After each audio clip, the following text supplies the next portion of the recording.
Tonight at 6, the jobs are back, but some people aren't sure they want to go back to the office. The latest on what's happening at the Mendenhall Glacier Visitor Center in Juneau. A pilot rescued along with 2 girls from the icy Kenai Peninsula Lake was not supposed to have passengers. New details on what led to this. We have daytime sun and melting with nights that are still chill. I'll have your forecasts. And Anchorage high school athletes signing up for college-level sports. The incredible story of this group of friends. You're watching Alaska's news source. And we are starting tonight with developing news. These pictures show a pilot and his 2 girls on the ice on the wing of a Piper PA-12 supercruiser. Tonight, the Associated Press reports that the pilot was not authorized to have passengers. The pilot, John Morris Jr., was a student pilot who was not authorized to fly with passengers. That's according to a U.S. official and federal aviation records. AP reports Morris has not cooperated with federal investigators about what happened on that flight. He has also not returned their calls and not reported what happened within the required 24-hour period. We will be following this as developments are released. The Federal Aviation Administration started disciplinary action against the pilot. That's according to AP. Does it concern me? Hell yes. Alaska's delegation is responding as the Trump administration still says none of the information revealed in a group text chat that included a journalist was classified. Today, Atlantic Magazine released screen grabs and a transcript of the text thread on the same day as 2 Trump intelligence officials faced another congressional hearing. Now, Republicans and Democrats are calling for an investigation. I think there needs to be accountability because you cannot have failures as we have seen. Senator Dan Sullivan also said in part, the president's national security team, all of whom I know well, needs to up their game. This was clearly a mistake that the White House has acknowledged.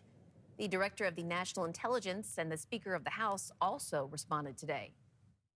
The conversation was candid and sensitive, but as the President National Security Advisor stated, no classified information was shared. It's been overblown, I think, by the media. I think this was a mistake. It was acknowledged as such. I'm certain it will not happen again. We move forward. The Trump administration has repeatedly insisted that no information in the chat was classified.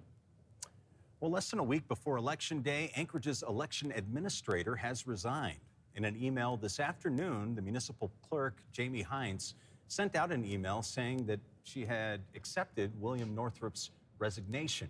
There were no details about why he resigned, but Hines said that she will lead the election team and says this will not in any way affect the efficiency or the integrity of the election. She previously served in the election administrator position.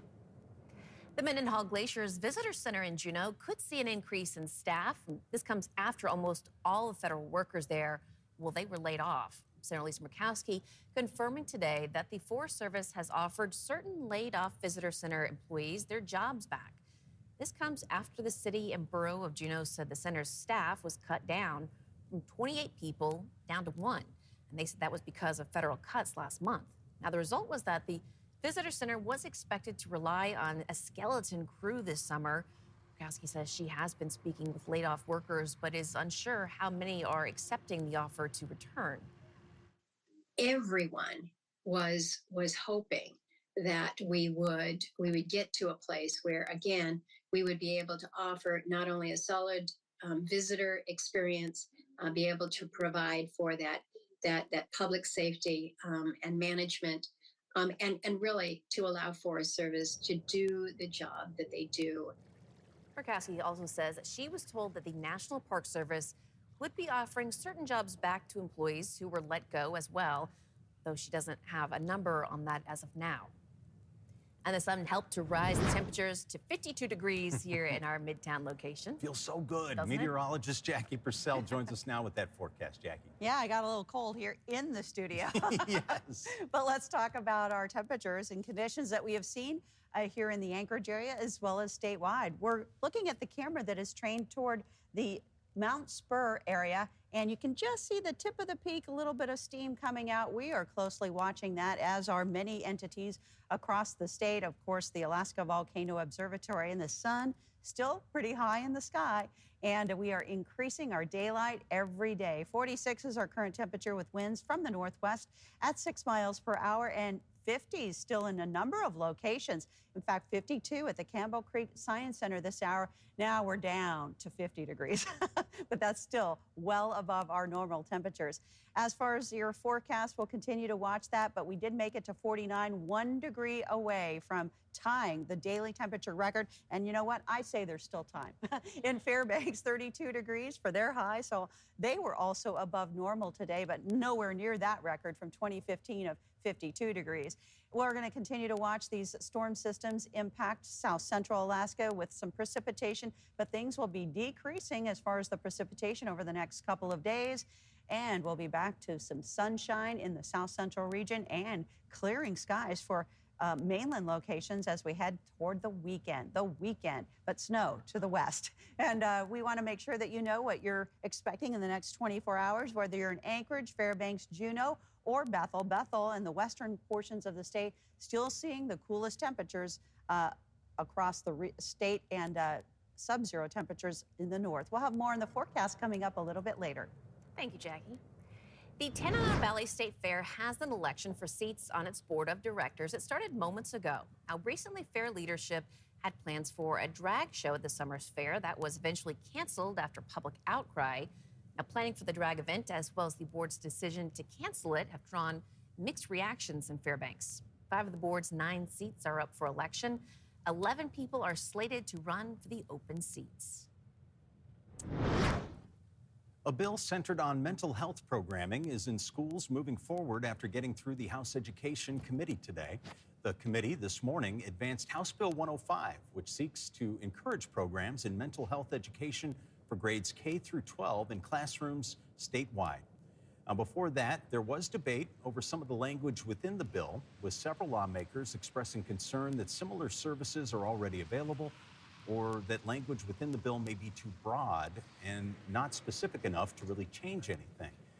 Supporters, however, maintain that the critical need for mental health education in Alaska demands more formal action either way.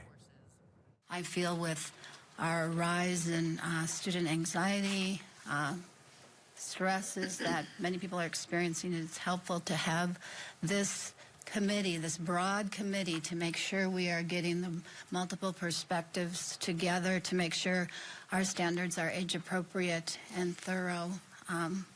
Is just a necessary step that needs to happen so that all districts have information. Things that will actually get to the root cause of some really poor mental health outcomes, and that is cell phone addictions and making sure you stay active and get outdoors and be a part of nature. We've talked about those things a lot.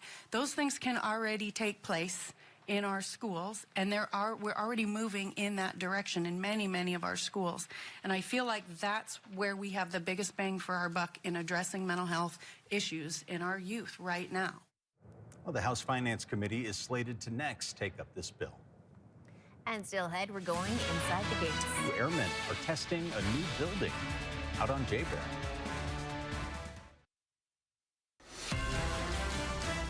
You're watching Alaska's news source. Well, earlier this month, that airmen at Joint Base Elmendorf-Richardson, they were testing a new building while sharpening their skills. Adrian Peterson, he takes us inside the gates to learn about the bomb building exercise carried out by the 3rd Munitions Squadron. Our stockpile is one of the largest missile caches in CACAF. So no matter where we need missiles, we've got to be ready to get those out the door. On March 4th, the 3rd Munitions Squadron, which is tasked with building and supplying munitions to aircraft at Jay Bear, conducted a bomb-building exercise, testing equipment and strengthening skills. Exercises like this are important because we need to test our abilities to support the mission. So right now we are practicing an event that we don't conduct often. So bomb building is not one of the things we do often, but if we have different aircraft come to JBER, we need to be prepared to support them no matter what their mission sets are. During the exercise, the squadron was tasked with testing equipment facilities as well as building bombs. Our big mission here is to be always ready and always lethal, and that's what we're testing here by building lethal capable bombs as well as shipping out missiles to provide that capability. The exercise also provided the airmen an opportunity to test a new facility meant to support their mission amidst Arctic conditions. When I first got here about a year and a half ago, we had a tent in this location, and that used as our operating location for building munitions like we are now in the winter, and it had collapsed due to snow. So we are conducting one of our first internal exercises since we got our new Arctic structure funded and built. A facility that will better help the troops support aircraft missions year-round. Adrian Peterson, Alaska's news source. Thanks for listening. Click subscribe so you can get the latest podcast from Alaska's news source automatically. And stay up to date with breaking news and in-depth reporting available for free 24/7 with the Alaska's news source app.